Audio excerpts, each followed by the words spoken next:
This is my outdoor light system. It's powered by a Raspberry Pi and an 8-channel relay board. More on that in a second. This is the 12-volt power supply for the lights. You follow that onto the board. Red is for live. That heads to the 8-channel relay board. Over here you have the Raspberry Pi, which sends power rather to this board. That splits the power between these motion sensors and the 8-channel relay just here. I'm just going to cover these up so I can use them in a second. Just show how the system works.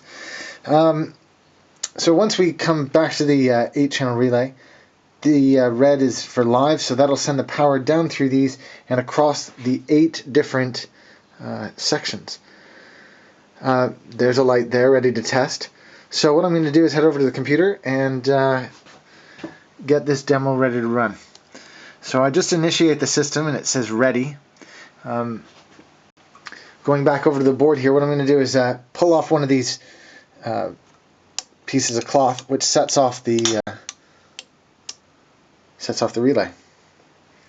Once the relay is set off, the program that I've written counts down from 10, and once it finishes, it starts the sequence to shut down the lights. You can find more information on that in my other videos, which are linked at the bottom of this video.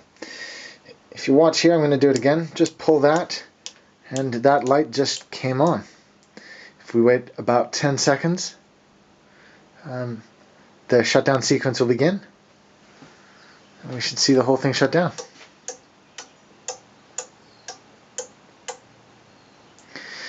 Now you might notice here that I've wired the blacks and the reds apart from each other. That was just a choice that I made early on.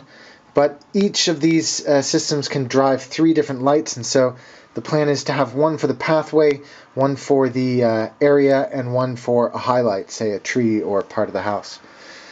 So again, this is just a prototype. I haven't mounted it yet. I've still got all the lights to get sorted out, but if you have any questions, ask below and I'll be back to you soon.